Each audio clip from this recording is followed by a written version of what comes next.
તમે tune in કર્યું છે 89.6 FM રેડિયો રાજકોટ અને હું છું આપનો પ્રિયંક. લતાજીએ ગાયું હતું કે મેરી આવાજ હી મેરી પહેચાન હૈ. આ શબ્દો કદાચ કેટલી કલાકારોના ઓળખાણ બની ગયા. આજે સ્ટુડિયો ઉપર એક એવું વ્યક્તિત્વ મારી સાથે છે કે જેના વિશે વાત કરવા માટે, જેના વિશે તમને કહેવા માટે હું પોતે બહુ એક્સાઇટેડ છું, ઉત્સાહી છું. કારણ કે ઘણી પર્સનાલિટી એવી હોય છે કે જે અલગ અલગ ક્ષેત્રની અંદર કામ કરતી હોય, પણ સાથે સાથે બધી જ જવાબદારીઓને, બધી જ એ જે ટેલેન્ટ ઈશ્વરે એમને આપી છે એને સારી રીતે સુપેરે વ્યક્ત કરતા હોય અને છતાંય તે એકદમ મોજ મસ્તમાં આનંદમાં રહેતા હોય. એક ઓરા હોય છે કે જે કોઈ પણ પ્રભાવમાં આપણે આવીએ તો તમને મજા આવે એમ. ઘણા વ્યક્તિઓ એવા હોય કે આપણને સામો મળે તો એમ થાય કે યાર આ ક્યાં સામો મળ્યો, અને ઘણા વ્યક્તિ એવા હોય છે કે જે બહુ ઓછા સમય માટે મળે અને આપણા બની જાય અને એક પ્રભાવ છોડીને જતા હોય છે. આજે એક એવું જ પ્રભાવશાળી વ્યક્તિત્વ આપણી સાથે છે, જેના વિશે જો વાત કરું તો અત્યારે હાલ એ યોગા ટીચર તરીકે અમદાવાદમાં કામ કરી રહ્યા છે, પણ તેની સાથે સાથે એમણે એમફિલ કરેલું છે ઇન સંસ્કૃત વેદાસ. સાથે સાથે 13 વર્ષનો સિંગિંગનો અનુભવ છે અને અનુભવનો નિચોડ એવો કે એમને વોઇસ ઓફ ગુજરાતનો એવોર્ડ આપણા માનનીય વડાપ્રધાન શ્રી નરેન્દ્રભાઈ મોદીના હાથેથી મળ્યો. સંસ્કૃત ગાયન સ્પર્ધાની અંદર નેશનલ એવોર્ડી છે. સાથે સાથે કેટલા શોઝ એમણે કરેલા છે.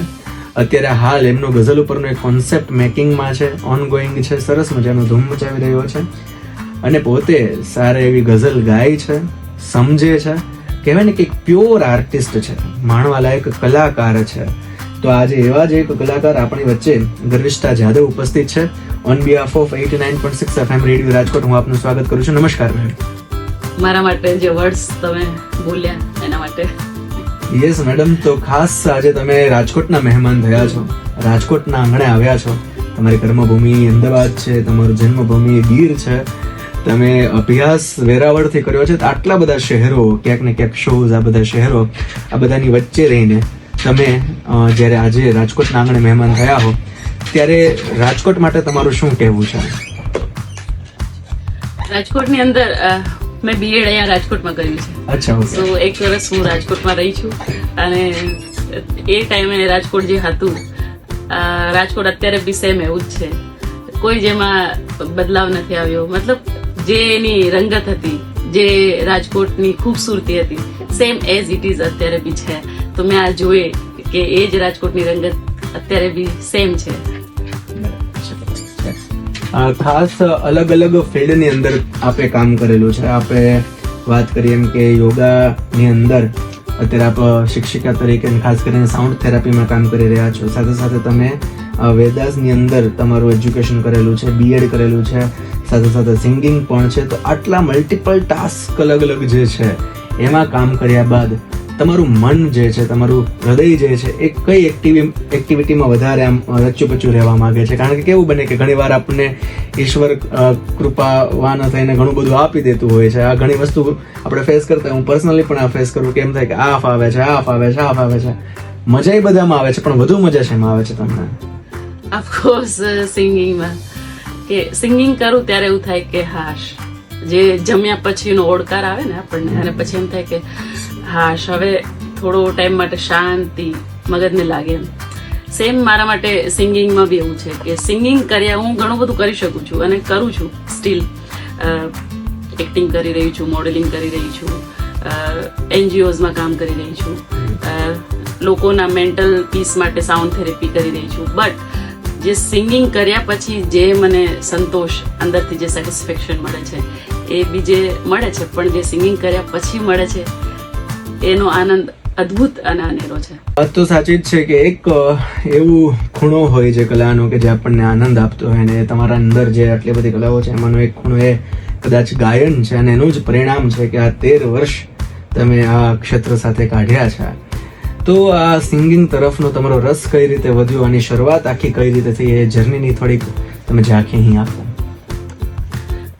શ્યોર. શરૂઆતમાં જ્યારે સ્ટડી કરતી હતી તો હું પેઇન્ટિંગ સારું કરતી હતી. તો મને એવું લાગતું, અને ટીચર્સ બી એવું કહેતા કે ખૂબ સુંદર પેઇન્ટિંગ કરી રહી છો તું અને પેઇન્ટિંગમાં આગળ વધજે. તો હું પેઇન્ટિંગમાં રુચિ ધરાવતી હતી, પણ ધીરે ધીરે 12થમાં આવતા આવતા, 11th 12થમાં આવતા આવતા સિંગિંગમાં બી હું પાર્ટિસિપેટ કરતી થઈ અને ટીચર્સ મારા અથવા તો જે લોકો મને સાંભળતા એ લોકો કહેતા કે પેઇન્ટિંગ્સ તો બહુ દૂરની વાત છે, પણ તું સિંગિંગમાં આગળ વધ, અને singing is the best profession for you, કે લાઈફમાં આગળ જતા તું આમાં આગળ વધી શકે છે. અને ધીરે ધીરે મને બી ખબર પડી કે ઓકે, સિંગિંગ હું સારું કરી શકું છું. તો 11th આવતા આવતા મને ખબર પડી કે યસ, હું સારું સિંગિંગ બી કરી શકું છું. એન્ડ દેન હું એમાં ધીરે ધીરે આગળ વધી અને કોલેજમાં આવતા આવતા મેં એને મારું પ્રોફેશન બનાવી લીધું. ખાસ આપે જે એજ્યુકેશન લીધું છે એ પણ બહુ રસપ્રદ છે, એમફિલ ઇન વેદાસ. તો ઘણીવાર કેવું હોય કે આપણે જેને માત્ર નામથી ઓળખીએ છીએ, તમે એને ભણ્યા છો, તો એવી કઈ બાબતો છે કે જે વેદને લગતી છે કે જે નોર્મલ એવરેજ લોકો સુધી એ પહોંચી જ નથી? તમે આ આખો અભ્યાસ કર્યો એના ઉપરથી તમારે કંઈક આમ કહેવાય ને કે હાર્દરૂપ કંઈક કહેવું હોય જે વેદ ઉપર કંઈક હોય, તો એ શું હોઈ શકે? ખૂબ જ ઇન્ટરેસ્ટિંગ આ સવાલ છે અને મને ગમતો સવાલ છે. મેં BA કમ્પ્લીટ કર્યું એન્ડ દેન B.Ed કમ્પ્લીટ કર્યું અને પછી વિચાર્યું કે આઈ વોન્ટ ટુ માસ્ટર. અને માસ્ટર જ્યારે મેં વિચાર્યું તો હું ઈચ્છતી હતી કે મારે એ જ ભાષામાં કરવું છે.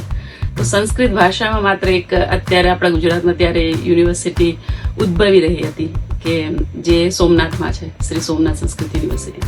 અને હું ત્યાં ગઈ, એડમિશન લીધું અને મને એવું લાગ્યું કે સંસ્કૃતમાં જસ્ટ નોટ સંસ્કૃત, એની અંદર બી બહુ બધા પાર્ટ છે કે જે મને ખબર જ નથી BA કર્યા પછી બી. તો વેદ, વ્યાકરણ, જ્યોતિષ, વાસ્તુ, આ બધા એના પાર્ટ છે, સાહિત્ય. અને ત્યારે મને એવું લાગ્યું કે થોડું ચેલેન્જિંગ કરું, અને બીજા બધા વિષયો હતા એ વેદ કરતા થોડા ઇઝી હતા. તો મને લાગ્યું કે હું વેદ ભણીશ. અને જોવું છે કે જે લોકો કહેતા આવે છે, વર્ષોથી મેં બહુ સાંભળ્યું છે કે વેદમાં આવું લખ્યું છે અથવા તો આપણા વેદો કહે છે. તો મને લાગ્યું કે ઓકે, તો હું જોઉં કે વેદો ખરેખર શું કહે છે. અને વેદો એ બિલકુલ નથી કહેતા જે આપણો સમાજ કહે. અત્યારે સોશિયલ મીડિયાની અંદર કૃષ્ણ ઉવાચ કરીને મન ફાવે એવું બધા મૂકી દેતા હોય છે કે મહાભારતમાં આવું કહેવાયું છે કરીને મન ફાવે એવું મૂકી દેતા હોય છે. પણ જેને વાસ્તવમાં વાંચેલું છે એને ખ્યાલ છે કે આ વસ્તુ શું છે, આ તત્વ શું છે. તો આ તો બધી એજ્યુકેશનની એવી બધી વાત હતી. પણ ખાસ તમે જ્યારે આટલું સરસ મજાનું સિંગિંગ કરતા હો, અલગ અલગ જોનરના ગીત ગાતા હો, ત્યારે તમારું ફેવરેટ કહી શકાય એ જોનર શું છે? મતલબ લાઈક ફોક છે, ગઝલ છે, બોલીવુડ છે, સૂફી છે, મતલબ તમને શેમાં મજા આવે છે? અને જેમાં મજા આવે છે એની મજા અમારે પણ કરવાની છે આજે રેડિયો ઉપર. સંગીત એવું ક્ષેત્ર છે કે એ દરિયા જેટલું વિશાળ છે કે એમાં જેટલું બી તમે અંદર ઉતરો એનો કોઈ પાર આવે એવું છે જ નહીં. તો સંગીત મને બધું જ ગમે છે, ફોક છે, ક્લાસિકલ છે, બધું જ. પણ સૌથી વધારે સંગીત મને ગમે છે ગઝલો અથવા સૂફી, કે જેની અંદર ખરેખર સંગીત છે, કે જે જીવનનો સાર એક જ નાના એવા ગઝલમાં અથવા તો નાના એવા સૂફી ગીતમાં નિચોડીને તમને આપી દે છે. અને એ મને એટલે ગમે છે કે જીવન અને સંગીત ત્યારે મને એક સેમ લાગે છે કે અચ્છા આ જ છે જીવન અને આ જ છે સંગીત. સો ગઝલો અને સૂફી મારો ગમતો વિષય છે. તો કોઈ એક તમારી સૂફી ગીત, જો કદાચ આપણે તાનપુરા એડજસ્ટ કરી શકીએ તાનપુરામાં, તો વિધાઉટ તાનપુરા આપણે સરસ સુરમાં એક કોઈ પણ ગઝલ તમને ગમતી? ગઝલો બહુ બધી છે કે જે મારા એકદમ હૃદયથી નજીક છે, અને સૂફી બી બહુ બધું છે. પણ હું સૂફી સંભળાવીશ તમને થોડું, કે જેની અંદર બહુ નાનું એવું છે મુખડું અથવા અંતરો કે જેની અંદર પૂરું જીવન આવીએ અને દરેક લોકોને લાગુ પડે એવું છે. આબિદા પરવીનજીએ ગાયું છે, મારા ફેવરિટ જે સૂફીકાર અને ગઝલકાર છે. થોડું પંજાબી ટચ છે પણ તમે સમજી જશો, ઈઝી છે. પીડાનું મેં સીને લાવા તે મેં હસદી જાવા, ધુપ્પા દે નાલે લड़ लड़के में लबियां अपनी छावा, दुख भी अपने सुख भी अपने मैं ते बस ये जाना, सबनु समझ के की करना જાવા તું zoom zoom zoom zoom zoom તું ઝૂમ ઝૂમ ઝૂમ ઝૂમ. ગજબ ગજબ. ગઝલની એક ખૂબી જ એ વાત છે કે જે ઘણું બધું કહેવાનું હોય એ ટૂંકમાં કહી દે છે એમ. એ પછી ભાષા એમાં કોઈ બાધક નથી રહેતી. હિન્દી ભાષા હોય, પંજાબી ભાષા હોય કે ગુજરાતી ભાષા હોય. આપણે એવું કહેવાય કે ઘણી બધી વસ્તુઓ એવી હોય કે આપણે શોધવા જાવ તો ક્યાંક એવું બને ક્યાંક ને ક્યાંક આપણી ભીતર હોય. આ કેટલી લાંબી બધી ફિલોસોફી વાત છે. મનોજ ખંડેરીએ રમતા કહી દીધું કે જેને શોધવામાં જિંદગી પસાર થાય એ જ હોય પગની તળે, એવું પણ બને. એટલે આખી બધી વસ્તુ જે છે એલ્કેમિસ્ટ આખી જે બુક છે એમાં પણ આ વાત છે. એ આપણી ગઝલોની અંદર એક લાઈનમાં કહેવાય ગયેલી છે. તો તમે જે વાત કરી એમ કે આબિદા પરવીનજી એણે જે કહ્યું છે કે આખી જીવનની વાતને એને બે લાઈનમાં મૂકી દીધી. તો આવું જ કંઈક આપણું ફોક પણ છે. ગુજરાતી ફોક પણ એટલું જ હેલ્ધી છે. એમાં પણ કેટલી બધી વાતો છે. એમાં પણ કેટલી ગહન વાતને એકદમ સરળતાથી કહી દીધી છે કે મહેમાન ગતિની વાત હોય કે તારા આંગણિયા હે પૂજીને જે કોઈ આવે આવકારો મીઠો આપજે, કે પછી કોઈ પ્રેમની કે વિરહની વાત હોય તો જાગરે માલણ જાગ છે, કે પછી આપણા લોકગીતો હોય કે જેમાં કૃષ્ણ ગવાયો છે એની વાત કહેવામાં આવેલી છે. તો કોઈ એક ફોક એક એ જોનર લઈને પછી આપણે એન્ડ તરફ જઈએ. યસ, તમે વાત કૃષ્ણની કરી તો આપણે કૃષ્ણનું જ કંઈક કરીએ. અને હું ફોક એકદમ વાત થઈ રહી છે તો હું દિવાળીબેન ભીલનું જ કંઈક એવું સંભળાવીશ કે જે વિસરતા જાય છે. બીજા બધા કલાકારોને આપણે અત્યારની પેઢી સાંભળે બી છે અને યાદ બી છે બધાને, પણ હું જ્યાં સુધી મેં નોટ કર્યું છે કે દિવાળીબેન ભીલ થોડા બહુ વિસરાતા જાય છે અને એમને બહુ ઓછા લોકો અત્યારે એમનું જે ઓરિજિનલ છે એ સાંભળે છે. તો હું એમને આ ડેડિકેટ કરીશ, મારું આ ઇન્ટરવ્યુ બી પૂરું, અને એમને આ ગીત સમર્પિત કરું છું. અને કૃષ્ણની જ વાત કરે છે તો કૃષ્ણનું છે. હું તો કાગળિયા લખી લખી થાકી, કાનુડા તારા મનમાં નથી. હું તો કાગળિયા લખી લખી થાકી, છોગડા તારા મનમાં નથી. મનમાં નથી રે તારા મનમાં નથી, મનમાં નથી રે તારા મનમાં નથી. હું તો કાગળિયા લખી લખી થાકી, છાનુડા તારા મનમાં નથી. હું તો કાગળિયા લખી લખી થાકી, કાનુડા તારા મનમાં નથી. હું તો કાગળિયા લખી લખી થાકી, કાનુડા તારા મનમાં નથી. મનમાં નથી રે તારા મનમાં નથી, મનમાં નથી રે તારા મનમાં નથી. હું તો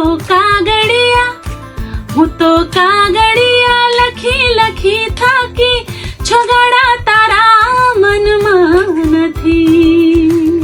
અંશ જે છે આખું અલગ હોય છે. અને તમે જયારે આટલા સરસ મજાના સુરમાં ગાતા હો, ભાવમાં ગાતા હો, ત્યારે હવામાં સુગંધ ભળતી હોય એવું લાગે, કાન પર કોઈ મોરપીંછ ફેરવતું હોય એવું લાગે, અથવા તો મધનો વરસાદ થતો હોય એવું લાગતું હોય છે જ્યારે કોઈ કલાકાર પૂરી જ કલાકારીથી કોઈ પણ આવી પ્રસ્તુતિ કરે.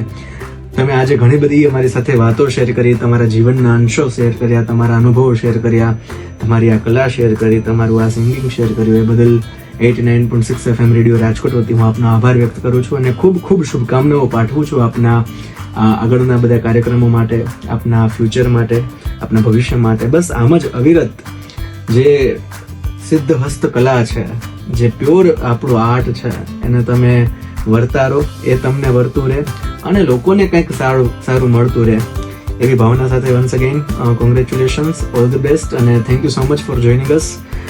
Keep listening 89.6 FM radio Rajkot. હવે રાજકોટ બોલશે, દુનિયા સાંભળશે. Thank you so much ma'am. Thank you.